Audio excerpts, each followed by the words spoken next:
Thank you for joining Wars of the Rosies as we conclude with part 19 of The Genius of Freemasonry by J.D. Buck. The Crusade. Problems change continually. Principles are eternal. The problem of civilization has shifted its base, involving, as it does, at all times the whole of humanity. Every people, kindred, and tongue have tried this problem in different ways. Sometimes it has been with partial and temporary success, often with utter failure, desolation, and destruction. Like ancient Egypt, sometimes the struggle has been suddenly ended by foreign invasion, like that of Cambyses the Mad in Egypt. And then again, ruin has come from the rottenness at the heart of a nation or a people. The philosophy of history, when really understood and with due consideration of all the facts, conditions, and circumstances involved, reveals the cause of both success and failure, as well as the principles that underlie and determine results. The hatefulness of oppression and the cruelty of religious bigotry and persecution sent the English settlers to this country. It became an asylum for the oppressed. With freedom to worship God, they formed a purely secular government and provided for the permanent separation of church and state.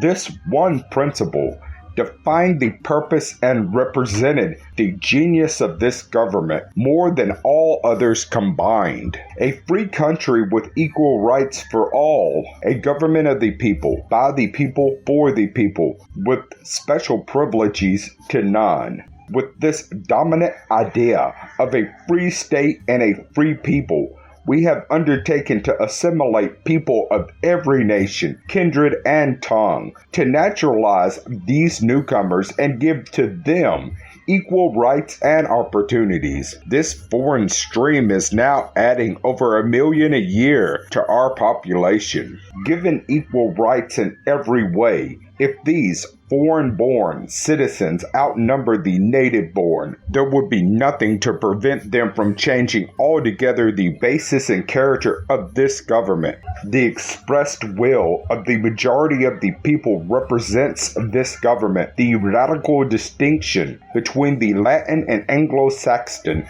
civilizations has been already herein clearly defined. The Latin civilization is everywhere on the decline. Spain today is the most complete embodiment of its genius and its fate. It is ignorant, superstitious, autocratic, cruel, and very religious. It exploits, oppresses, and impoverishes the many for the benefit of the few. It insists on the union of church and state, and through the murmuries of superstition and fear holds the people in bondage, while the prince and prelate share the honors and divide the spoils. The Roman Catholic hierarchy represents this genius of the Latin race. It is the strictest sense of the centralization of power, the perfect antithesis of democracy. It has not a single element in common with the genius of the Republic of America.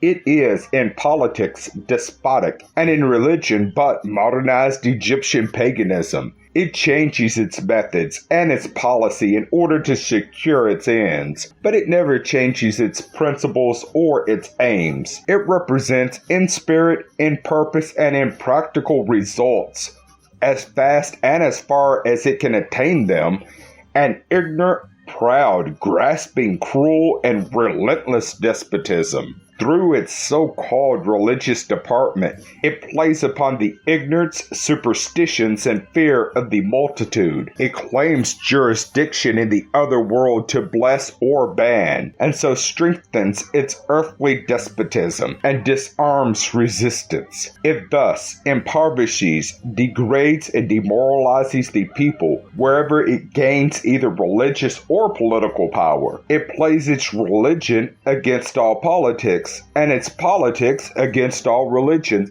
except their own. It uses force and cruelty whenever and wherever it is dominant, and fraud, secrecy, and cunning to gain dominion. As already shown, this same genius, under another name, the Greek Catholic Church, in place of the Holy Catholic Church, is responsible for all the despotism and cruelty in Russia, and likewise for the degradation of its people. This is the power that today is engaged in a crusade in this country, determined to make America Catholic. It masquerades here in the name of religion. In this garb, it is ostentatious, pretentious, and devout. It commands obedience, and it does its utmost to counteract the influence of every one of our free institutions upon its adherents. Its main point of attack is our secular, free public schools. It fears the influence of these upon the rising generation of its believers, because the cultivation of intelligence without religious superstition is dangerous to its claims of obedience and despotic authority. It is a maxim of the Jesuits from their inception that the early religious education of the child determines the status of the man or woman. It must counteract all the tendencies to freedom or lose its hold on the masses. Under the garb and pretense of religion, which is superstition and paganism pure and simple, it is running a political campaign. Its religion is superstition.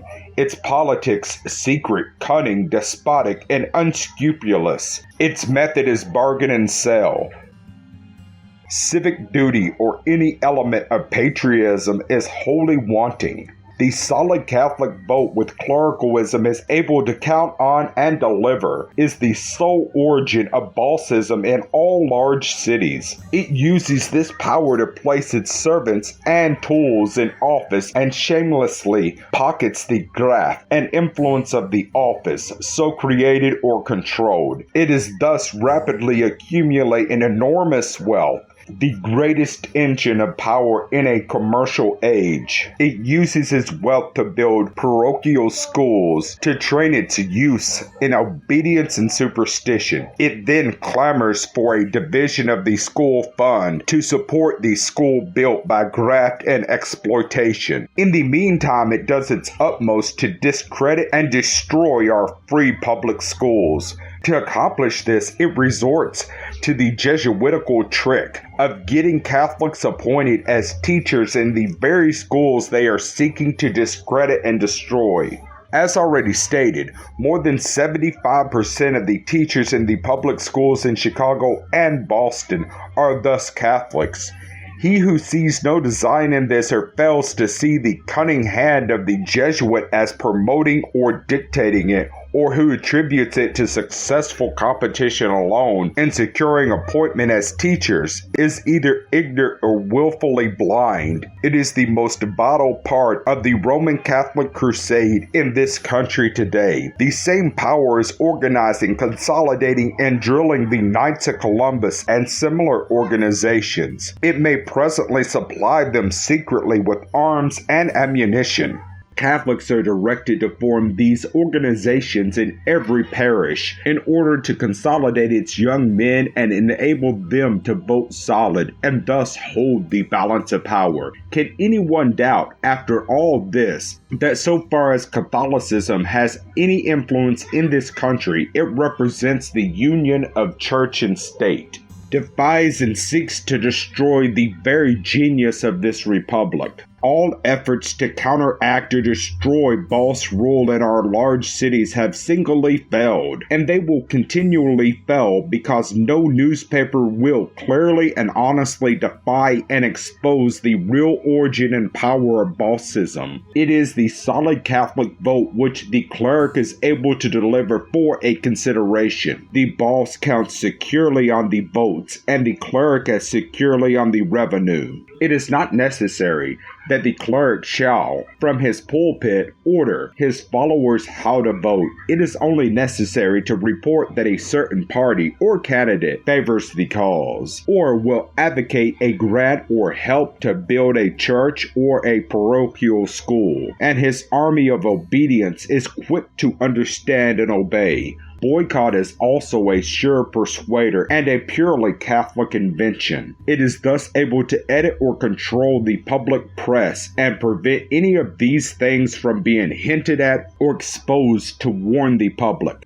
Publishers and book deals are often handled in the same way. Objectionable books are deemed inimical to the interest of Rome, are thus suppressed even more effectually than by the index, which more often advertises them and increases their sale.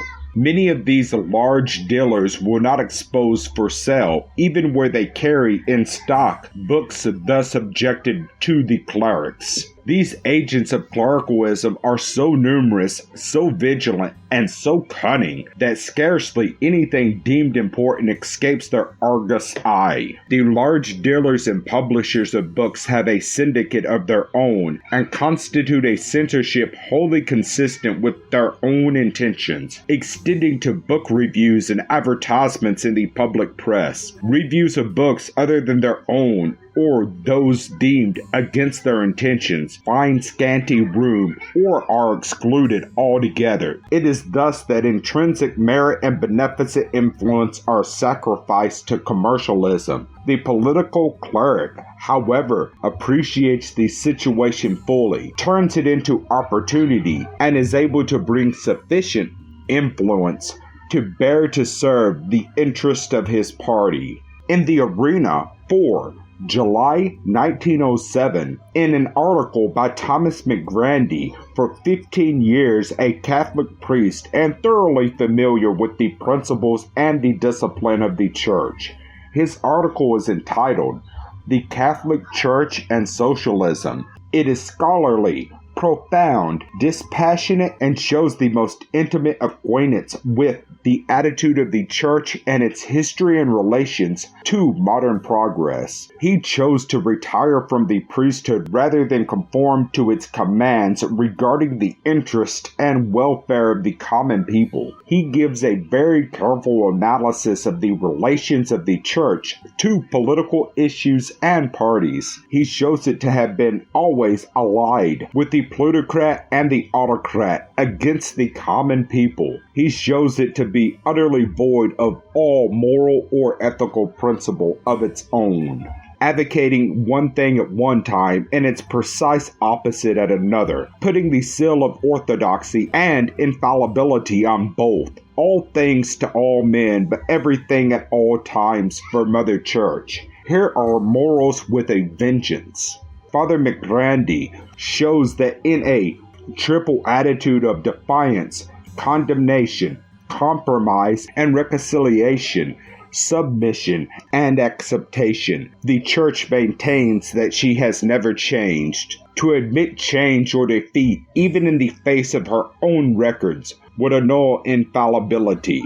Father McGrady points out some of these contradictions and ecclesiastical somersaults. He shows the exalted familiarity of ecclesiastics with jurisprudence, diplomacy, and politics. For 300 years, they have defeated all the efforts of judicial law in England to enforce the laws of Mortmain, which were passed to prevent the growth of vast estates in the possession of the monastic institutions. This is the legal law, diplomacy, and politics that will presently safeguard the immense, untaxed real estate of the Church in America. He declares the Church of Rome to be the most potent psychological factor since the dawn of history. When fear is the best weapon, she is relentless. When courage is requisite, she is equal to the occasion. Persuasion is used when command would fail. She rewards the loyal and efficient servant with the highest honors, and she visits the obstinate with excommunication and degradation. 90% of Frenchmen are avowed agnostics. In Italy, religion is practically dead. The temples are deserted, the priests are called beggars, and the Pope is treated with contempt. Christianity is rapidly dying in the kingdoms of its earthly birth. Italy and France have repudiated the Church. Catholic sentiment has lost its influence over the Belgian population, and religious reverence is rapidly vanishing in Spain and Austria. In the foreign countries cited, Catholic influence is destroyed and Catholic faith is dead. The priest, like the people, are generally free thinkers and have no sympathy with the pretensions of the papacy. Catholic Europe has been burdened by convents and monasteries and religious fraternities, besides the ever-increasing army of secular priests. The congregations are diminishing and the revenues are dwindling. The ecclesiastical funds in Italy are mainly derived from offerings presented by the faithful in other lands. It will be a long time before similar conditions prevail in America. It will be a long time before the Catholic Church loses her power in this country. Rome is stronger in America than in any other land beneath the sun, and it is on the shores of the Western world that she is determined to make her last grand fight for universal dominion. There are 3 million Catholic voters in this republic. Although the Church claims that she does not interfere with the politics of her subjects, nevertheless, she controls their votes. It is immaterial to her whether the Democrat or the Republican is elected, but whether the candidate takes a position against the Church or advocates a measure that would be detrimental to the pretensions of the papacy or the interest of the hierarchy. He is destined to meet his Waterloo. The writer cites the case of Judge McGuire in California and shows his defeat by Catholic votes made solid by Father York. Through the ballot, the Catholic Church is the mistress of the situation. She can defeat any Catholic, blight the career of the politician, and control the action of the statesman.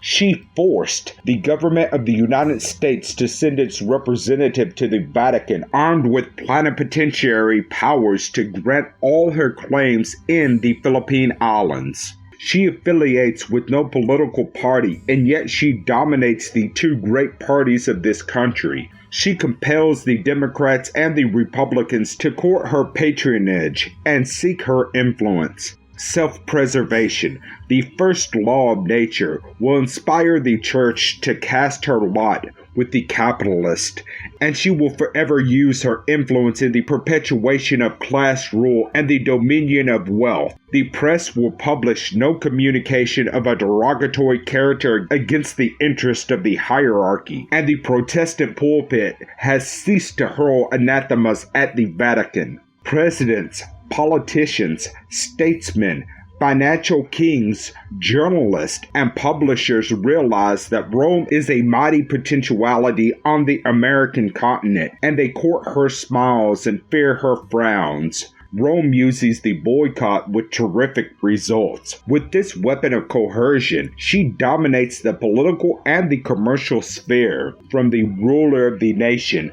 to the humblest merchant. And so this insatiable power that has impoverished, degraded, and demoralized the people of the old world till it is met with hatred and derision there, when nothing more is left for it to devour, is allowed to carry on this crusade here, and, wresting freedom from the new world, enact for us the same infernal tragedy in the name of religion, and with the banner of the Christ. To imagine that no reckoning will come here, as it has at last come in Russia, is to admit that the impulse of evolution in the human race can be annulled and all civilization set at naught. But the spectacle of seeing every Romanov swept into the Baltic as a final nemesis would be a tardy and inadequate atonement for the misery, despotism, and brutality of 200 years, and the cries of the exiled, the victims of dungeon and the naught, and all the horrors put upon the Russian people by the Little Father in the name of religion, and by the Tsar in the name of the state. These abominations in Europe, however, arose in the early ages before the advent of modern science. Here they are being inaugurated in the face of civilization, in the light of the 20th century, with the object lesson of all their horrors and their final failure in Europe before us. If we permit them here, we are parties to the crime. There are sins of omission as far-reaching and disastrous as any others. Eternal vigilance alone can safeguard that liberty, which is a sacred trust, a duty no less than a boon and a blessing. If it took England 300 years with her political power, judicial learning and diplomacy to enforce the laws of Mortmain and to prevent the growth of vast estates in the possession of the monastic institutions, how long will it take us to tax or to control them in any way here in America? These estates are enormously on the increase, devouring our land and our resources, and contributing not one farthing for the support of government. They are like a great tumor on the side of the body politic, eating its substance and consuming its vitality. We could tax them today and at least check their growth, but that would involve innumerable protests and other demonstrations, and self-interest everywhere would defeat such a measure. The other interests are scattered, though never aggressive. They are covetous and devouring like Romanism. They would protect Romanism in order to protect themselves. No one knows this better than the Roman cleric, and he counts on it for security. The Supreme Court of Ohio has made a beginning in this direction by limiting the church holdings exempt from taxation. If the matter could be freely discussed in the public press, this grave danger might be somewhat averted. Now, where stands Freemasonry in relationship to this great crusade, this impending crisis, this menace to our society and to Freemasonry itself? Romanism temporizes, compromises, stoops to conquer with all her enemies, but never with Masonry. She curses it openly and eternally, and uses against it every weapon in her measureless and unscrupulous resources. Masons ought to feel honored in belonging to the order thus recognized as having nothing in common with this maleficent world power. In the midst of all her grand schemes and diplomacy to conquer America, the pontiff pauses to curse Masonry again and warn his army of obedience against it.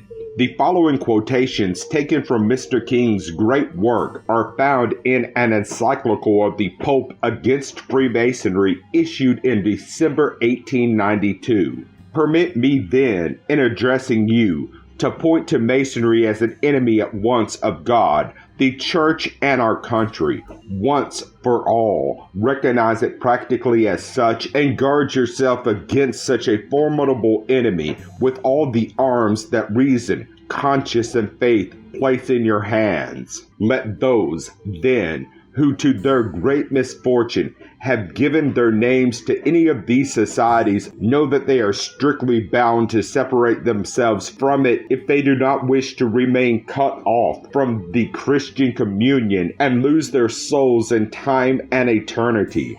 Let everyone avoid having ties of friendships and familiarity with people suspected of belonging to Freemasonry. Since we are dealing with a sect which has spread itself everywhere, it is not enough to be on the defensive towards it, but we must go courageously into the arena and meet it, as you will do, dear children, by opposing press to press, school to school, association to association, Congress to Congress, action to action. Masonry is thus placed on par with our godless public schools, both of which seem to be in the pontiff's way, both of which he regards as societies of perdition.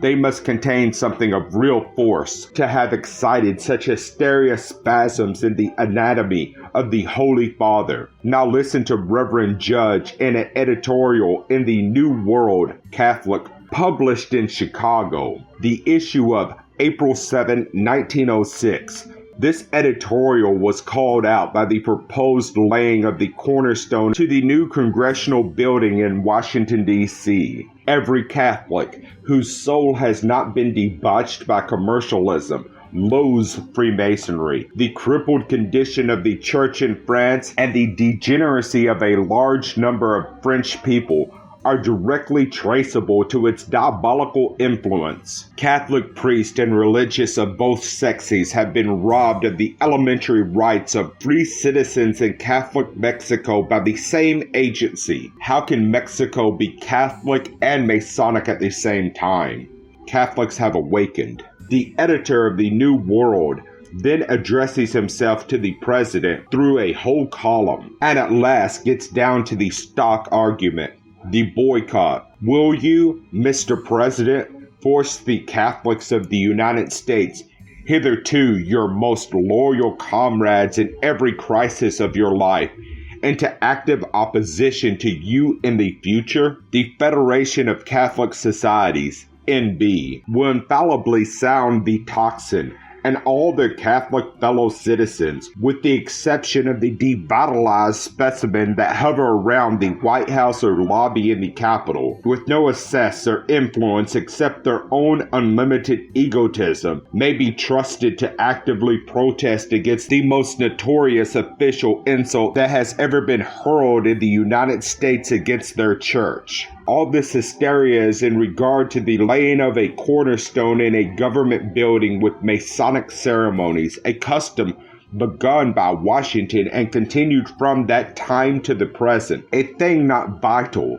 but in every way appropriate. The president risked the boycott. He happened to be a Mason, notwithstanding Reverend Judge's professions of friendship hitherto. If these Rome agents in America thus protest, vilify, and threaten in a matter like this, what would they not do in matters of more serious import? History shows that they hesitate at nothing, from lies and slanders to murder, to gain their ends.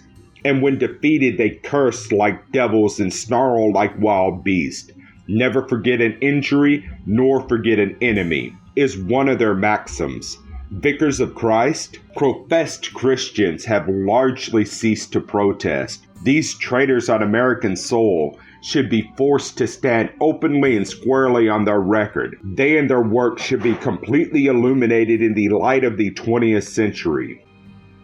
These are some of the features of the Roman Catholic political ecclesiastical crusade as conducted in Free America today, in the light of the 20th century. These plotters and traitors to all our free institutions already hold and use the balance of power. How much further shall they be allowed to go before we call a halt and demand a reckoning? How shall we counteract and oppose their influence? I am appealing solely to Masons, and I answer by eternal vigilance and by united opposition at the polls, by opposition to this double-headed octopus wherever it shows its head or conceals its Jesuitical folds. It can be unearthed, exposed, and rooted, but it will require eternal vigilance as the price of liberty. 2 million Masons who are voters with the influence they can exercise openly and honestly on principle among their fellow men can completely check and defeat this crusade of clericalism here as it has finally been checked in France and is being overthrown in darkest Russia today. Masons cannot be vilified, abused, and cursed by this double-headed dragon more than they have already been.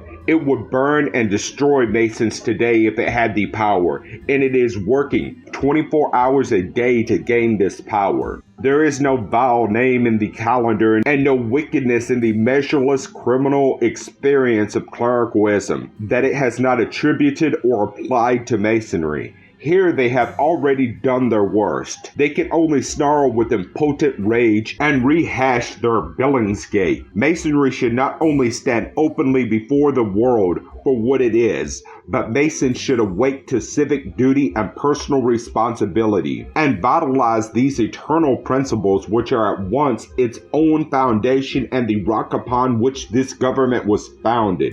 Masons should thus inaugurate another and opposing crusade by rising above political parties, self-interest, and lesser considerations and meaner things, and with steadfastness and determination, without bitterness or ill will towards one another, enlist for the war, and never cease fighting till Rome shall let our politics, our free schools, and all our free institutions severely alone. America is for Americans, and whosoever lives here with all the rights and benefits so honestly, openly, and freely, according to the world, should be notified in no uncertain terms that they must conform to the principles we represent and not hatch treason from political clerical eggs, nor just wittily seek to steal away our liberties and destroy our free institutions. Rome decrees for America in the light of the 20th century should be treated with scorn and contempt, and not with good-natured compliance, tolerance, or indifference.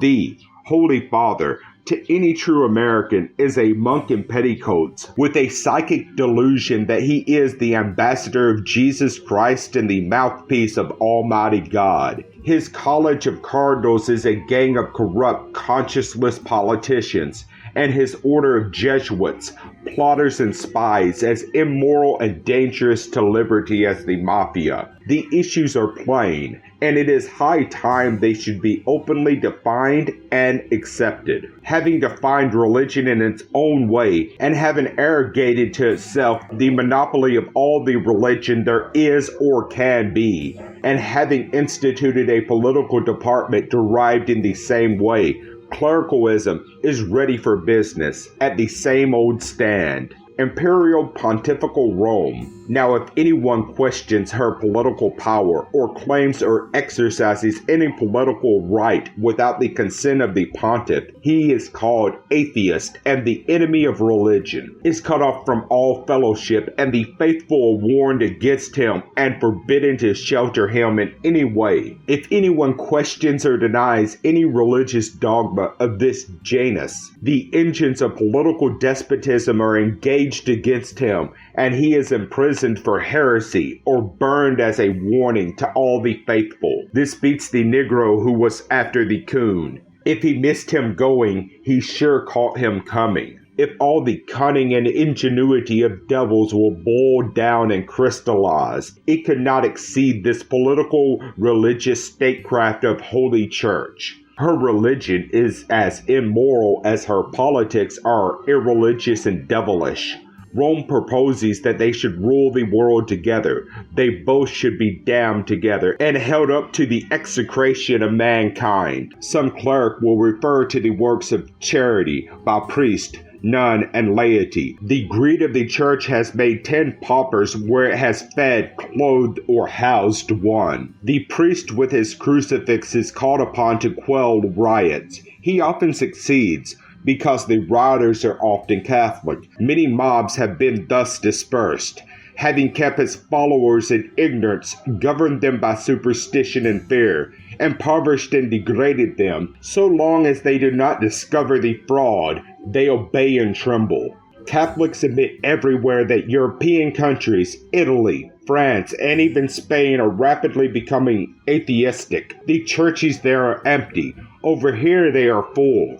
The atheism is the direct, logical, and inevitable result of ecclesiastical teaching and rule, taught that there is and can be no other religion than Romanism, and having found themselves robbed and degraded by that, they say, very well, we will try and get along without religion. A few deep, full inspirations of the Arab freedom, and they are ready to revile and insult those who have enslaved and robbed them so long. This is why the Pope felt obligated to prohibit the procession of cardinals in Rome so recently, fearing they would be insulted. Very likely they would, by Catholics, whom they now call atheist, of course. A Catholic with his eyes open is always an atheist or a heretic. Good Catholics must veil their eyes, or at least pretend not to see much. It may thus be seen that the crusade of the 20th century goes on in Europe no less than in America. In Europe, it is the people against ecclesiasticism, and the people are gaining everywhere. They may even adopt Mark Twain's suggestion after seeing the poverty and degradation. Why don't they rob their churches? In America, it is ecclesiasticism against the people, and the clerics are gaining ground everywhere. It seems a little strange that we Americans should allow the Roman harlot to associate so openly with our goddess of liberty. As a people, our morals seem a little lax. If this Roman harlot contracts an alliance with some of our multimillionaires, they will breed such progeny as no republic ever saw or dreamed of. Pierpont Morgan bought and presented not so long ago to the Vatican a treasure of art, valuable enough for a king's ransom.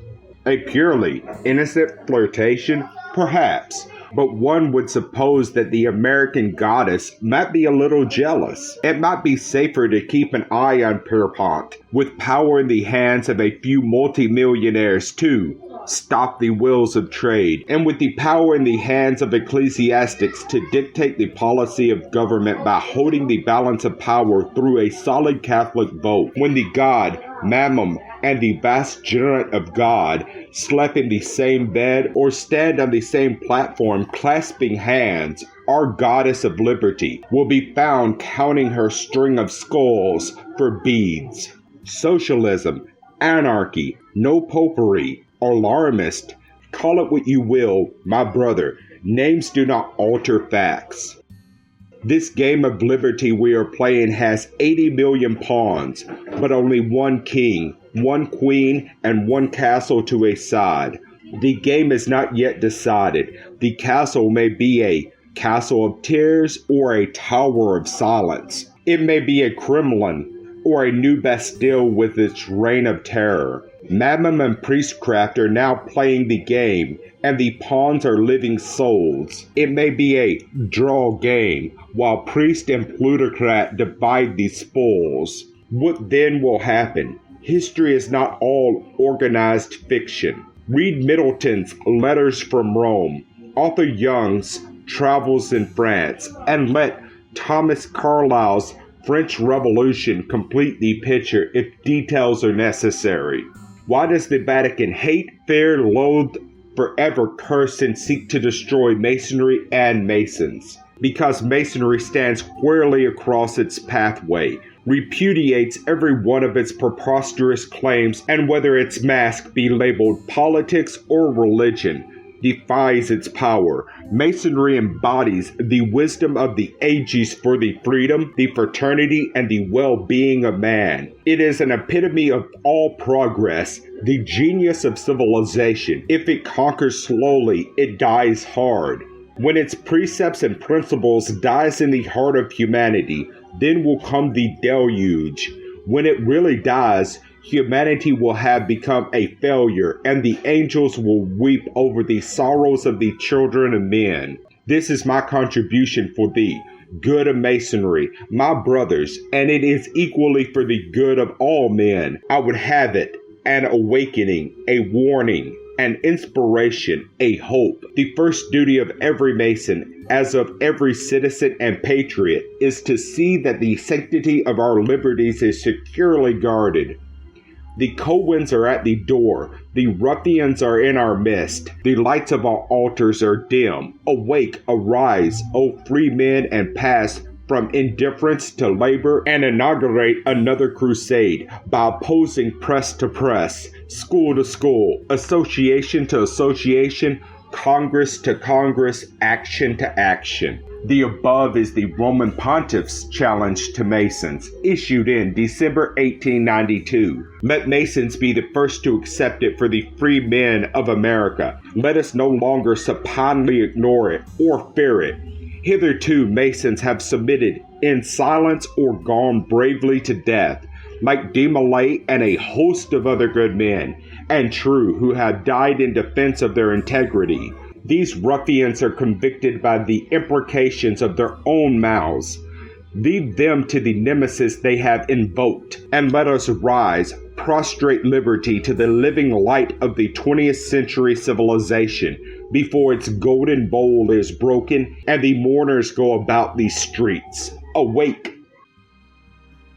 Thank you for watching, and please don't forget to share, like, subscribe, and comment. And if you can, please consider donating to Wars of the Rosies.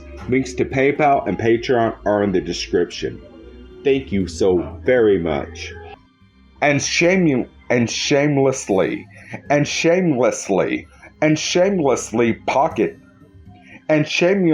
shamelessly pockets the graft and influence